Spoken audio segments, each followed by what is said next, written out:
Isabelle, tu es dontosophe et donc j'aimerais que tu m'expliques pour quelles raisons les gens pourraient consulter un dontosophe. Alors, on vient consulter un dentosophe pour au départ des problèmes qui concernent la bouche et les mâchoires. Donc, ça peut être au départ des douleurs dans les articulations des mâchoires, des douleurs à la mastication, des tensions musculaires dans les masséters et dans les trapèzes. Et ça peut être aussi un problème d'alignement de dents. C'est-à-dire comme pour des gens qui voudraient envisager un appareil dentaire. Oui, oui. Il peut arriver que des parents m'amènent leurs enfants parce qu'on leur propose de l'orthodontie classique et les parents ne sont pas forcément en accord avec cette façon-là de fonctionner. Ils recherchent une autre méthode, quelque chose d'autre, et ils tombent sur la dentosophie. Et quels sont donc les bénéfices de la dentosophie? Alors la dentosophie, le bénéfice visible au premier abord, c'est un rééquilibrage de la bouche. Quand je dis la bouche, j'entends les dents, les muscles, les articulations, les mâchoires. Donc l'ensemble de tout le système là. Donc c'est un peu esthétique, c'est ça? Alors esthétique et fonctionnel aussi.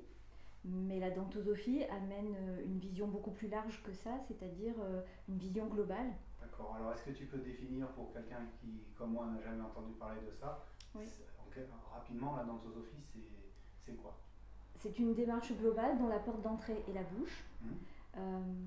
Elle propose aux personnes qui viennent faire l'expérience de la dentosophie une prise de conscience du lien qu'il y a entre leur bouche et eux, sur le plan physique, émotionnel, mental, etc. D'accord. Et elle propose un moyen d'action avec l'aide d'une gouttière souple, un moyen d'action régulier, quotidien, pour agir dans sa bouche avec la conscience que quand on agit dans sa bouche, on agit. Un travail au niveau du mieux-être des personnes, il y a un bénéfice au niveau du mieux-être? Oui, c'est même pour moi l'élément essentiel.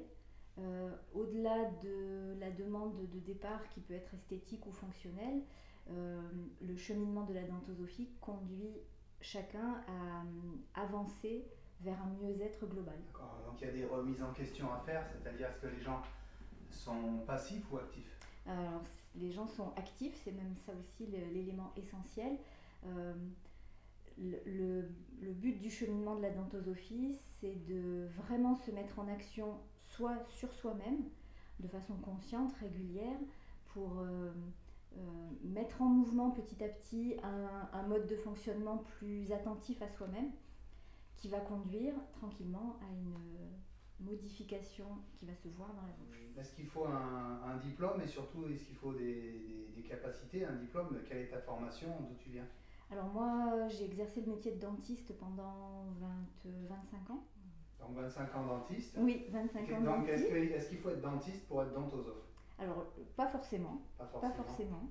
Ça peut amener une vision intéressante et des connaissances dentaires qui sont importantes dans le suivi de la personne, mais qui ne sont pas indispensables. Donc toi, tu es dentiste de formation? Moi, je suis dentiste et je me suis formée à la dentosophie il y a 10 ans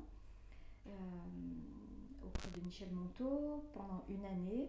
Et puis j'ai décidé d'approfondir et de retourner suivre les stages quasiment depuis 10 ans. D'accord. Et puis, est-ce qu'il y a des cas où la dentosophie, elle serait presque proscrite ou contre-indiquée? Alors, il n'y a aucune contre-indication. Les seules limitations, c'est les siennes. C'est-à-dire quelqu'un qui serait dans la croyance que l'état de sa bouche est trop grave, que ça ne bougera pas, que les dents sont trop mal placées, aura beau agir avec son activateur.